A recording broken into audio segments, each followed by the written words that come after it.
Well, I had lots of thoughts on this. Starting with good riddance.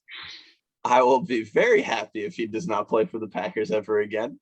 I am Garrett. I am Brandon. We are here to talk about GOATs.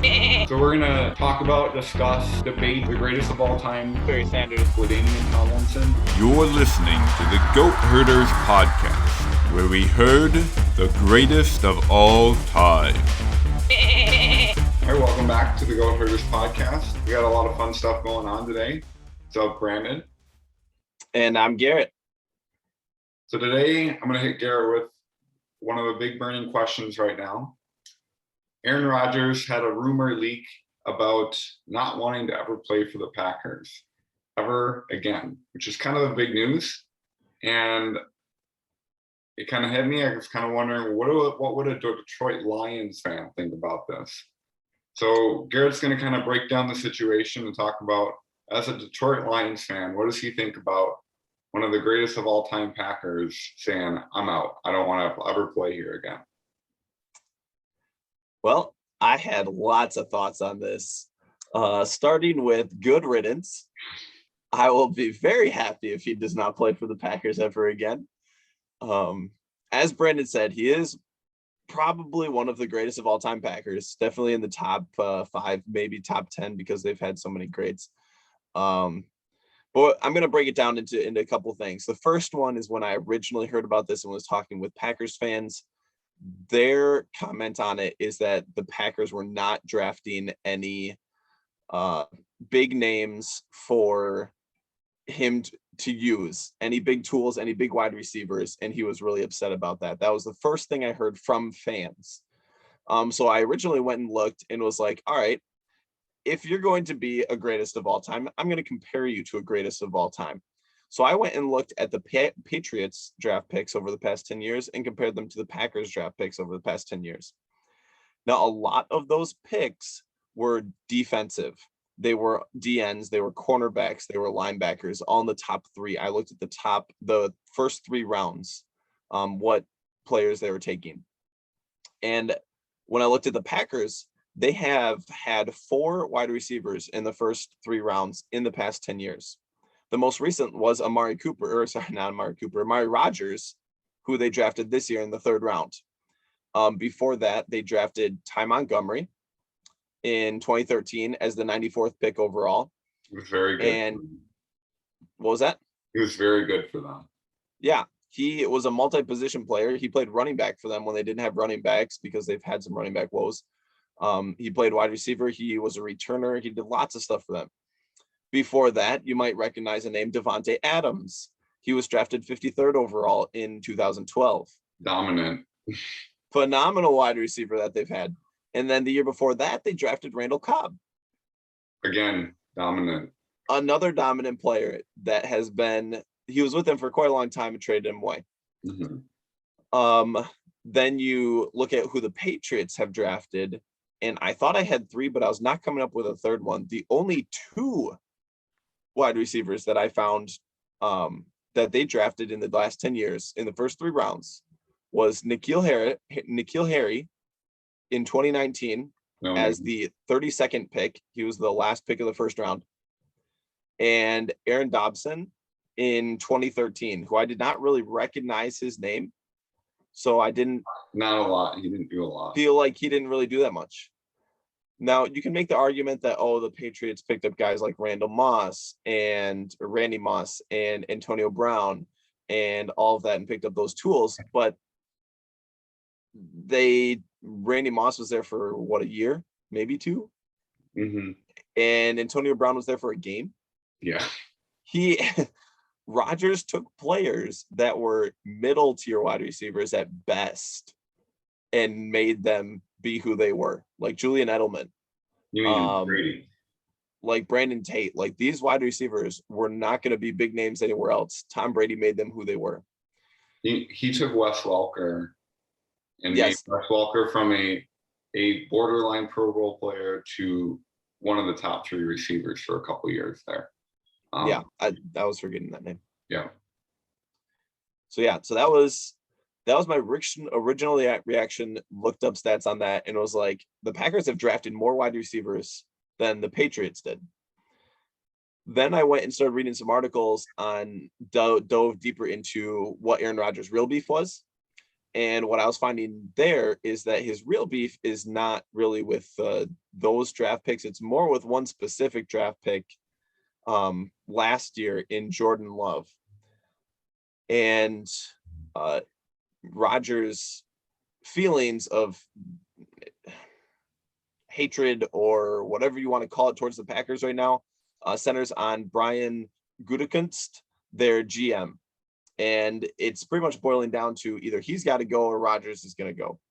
Let's dive into that Jordan Love pick a little bit. If you look at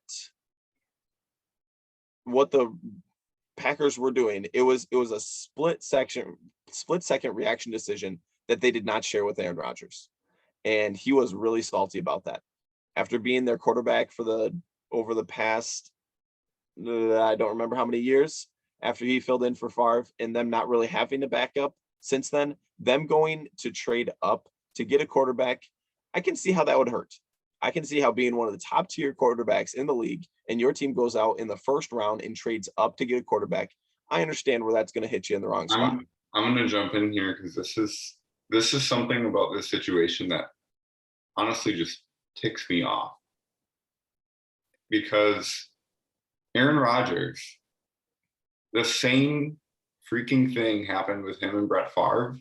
And Aaron Rodgers is all pouty about how Brett Favre's not treating me well. It's like, dude, you know exactly what Jordan Love is going through. The Packers only drafted you because you fell from being the first overall pick to the 24th. They didn't go into that draft planning on you falling that far, but nobody wanted you. They gave you a chance, and Brett Favre treated you like crap. And the Packers stuck their neck out for you. And we're like, no, we're going with Rodgers. Brett Favre retired. Stop playing this game with us. And I don't know. It just, of all the people who should understand this situation, is Aaron Rodgers. And I do not know the dynamics of their relationship. I understand that can be hard. But on a face value side, it's just like, you get this. You understand Jordan Love. Just make the guy a good player. Help him out. Come on. All right. Right. That's a passionate response from a former Packer fan. and I'm going to back that up right here. Like, that's with this reaction from Rodgers, it shows that he is being a very selfish player in a team sport. The Packers are a professional business. They trust in you right now. Their faith is in Rodgers right now, but they also have to be looking out for the future. That's part of drafting younger players, is to get your team ready for the future. Now, Rodgers may want to be playing still for another 5 to 10 years. Okay. But if he gets hurt, if he decides to do what he's doing and not want to play for them, they need to have a backup plan. Like, having a good backup, having someone that can step in and play is not a bad thing. So the fact that Rodgers is reacting this way is just, it's unprecedented. It's not something that he should be doing. More things I read about. It's not unprecedented because this happens with like literally every legend in NFL history. Almost every quarterback, if you go down and look at them, there are very few that retire with the team that they started on. Joe Montana, Peyton Manning, Johnny Unitas. The only one that I can think of that retired was John Elway, because he won a Super Bowl and he's like, all right, I'm done. And he was good about that. But this happens all the time. So I get it. It's hard to know when to leave. And you normally don't want to leave when the team wants you to leave. Right. And that's a loyalty thing that across all professional sports is very rough.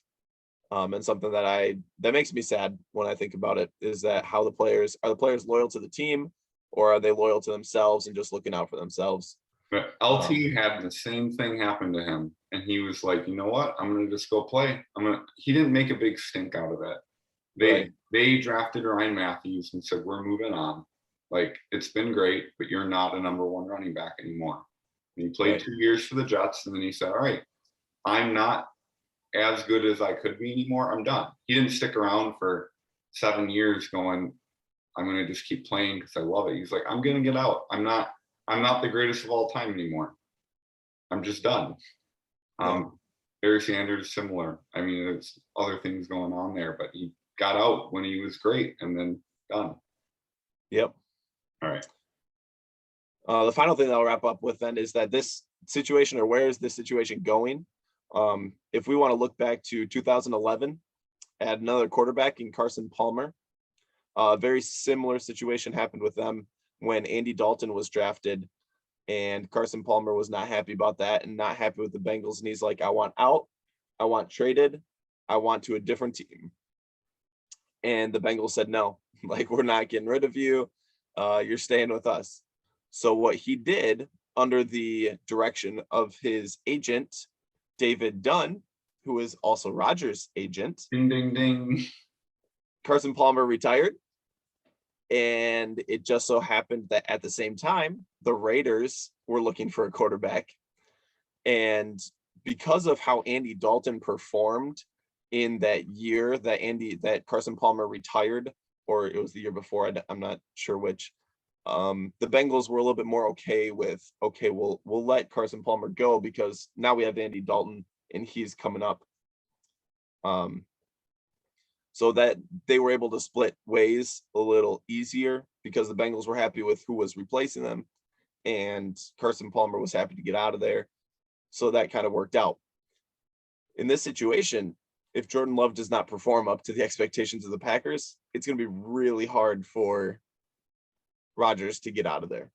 I think the Carson Palmer one is interesting because he was not one of the greatest of all time quarterbacks. He was a all-pro quarterback who had a couple of good years. And you know what? Andy Dalton probably has had about the same kind of career as Carson Palmer. A couple of really great years, couple playoff years, and then now is just kind of a middling quarterback who can still play, but not the greatest. Right. I think these situations are just so, I don't know. I don't think Brady would have reacted to this situation the same way. I don't remember what were all the issues with the Patriots. Like it's a similar situation. He goes to the Buccaneers, but like, I don't see Rodgers having that kind of success. I don't see him going to another team and doing what Brady did. I just don't, because I don't think that Rodgers has the leadership capabilities that Brady does, the way that players are going to follow him. I just think that he's a crybaby. And that's what when I first heard of this, I was like, oh, boo-hoo, I'm not getting any draft picks. I'm not getting what I want. I'm going to leave. And I just think that's ridiculous. A better example of, and again, there's a reason why, as far as class, Peyton Manning is like, he's the top of my list. He's right up there with LT for me, just of being a classy person who understood how to deal with this on the business side.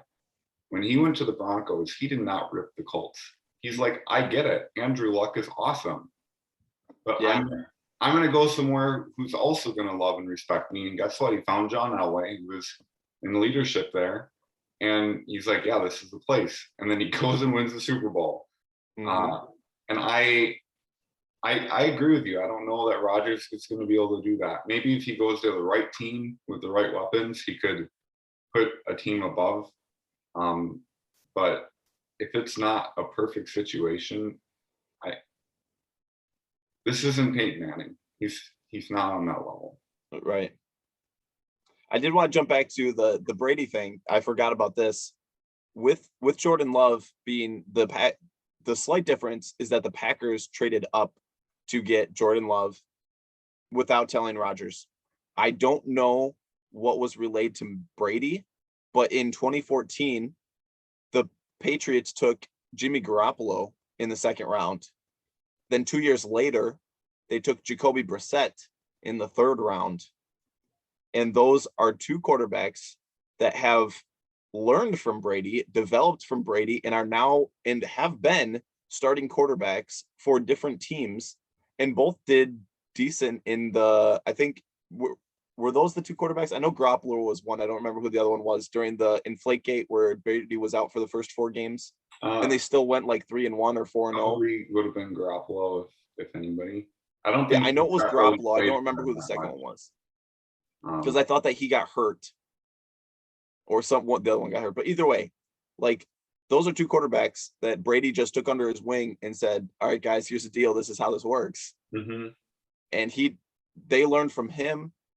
I'm sure that he picked up some things from them because that's the kind of guy he is. He's going to learn to be the best. We've talked about that in the other episode, but I just think that he handled that way better. Yeah. So the fact that Rodgers is crying because they drafted a quarterback just doesn't sit well with me. Just doesn't sit well. Every single quarterback, including the greatest. And the thing is if you're a GM, and again, I do not know the dynamic of this person. He might be really difficult. Yeah. Could be real. But if you're a GM and you're looking at your draft board and you're going, man, this guy's fallen farther than we thought. In the heat of the moment, you're like, we're going to trade up. We're going to do this. You are not going to call Aaron Rodgers up and say, hey, is this okay? Absolutely not. You've got 20 minutes. You're talking to other GMs. You're trying to decide, is this what we want for the future of our franchise? It was a spur of a moment thing. I'm sure of it was. It wasn't planned, because if it was planned, they would have made the trade earlier. Right. Like, they would have been like, we're going to go up and get them. But it was. It's not like the team's coming out and saying, "Oh, Jordan Love's our quarterback next year." No, they're not saying that. Aaron Rodgers came back from that and won an MVP. Yeah. Well, yeah, that's because and that's the thing is that the competition makes you better. That makes you shut up. What? He said, "Put up and shut up." Exactly. So he did what he needed to do. He did what the team wanted him to do. Yeah. They still couldn't finish, and that's probably a coaching decision on the field goal in the playoffs. That's a whole nother conversation. But it made him better. So he's crying because they drafted a player to compete with him, to make him better, and it did what they wanted it to do. Mm-hmm. And the best thing that could happen for him is he plays so well over the next 5 years that Jordan Love gets a big contract somewhere else.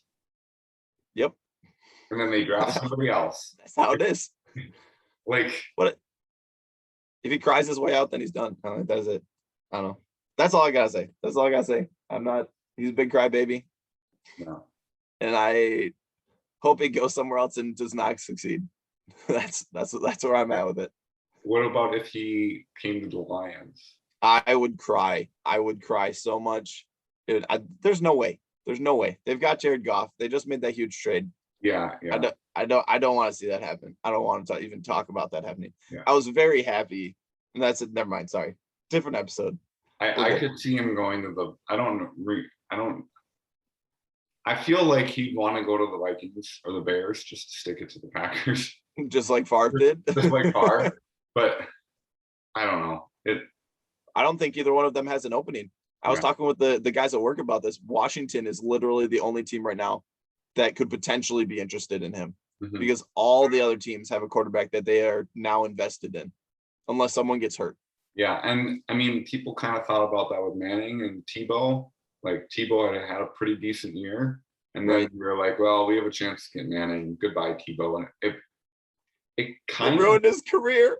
It kind of ruined his career. I was going to say, like, I had him on my fantasy team that year, and he won a playoff game. He played exactly. You can't argue with that. You know how many starting quarterbacks right now have never won a playoff game? Matthew Stafford.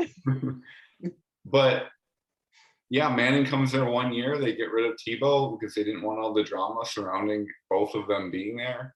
Right. And then he never could get back in that position. And no, I'm bummed about it because I loved watching him play. It was even tried going to the Patriots and learning under Brady, and that didn't work out either. But all right, we're gonna unseat Brady. Yeah, I didn't think it was gonna unseat him, but like go in there learning from him, and then another team wanting him because he learned from Brady. Like, I thought that could have been a thing, but I don't know. No. Anyways, we can talk about this forever. All right, this is the Go Herders podcast. I'm Garrett. I'm Brandon.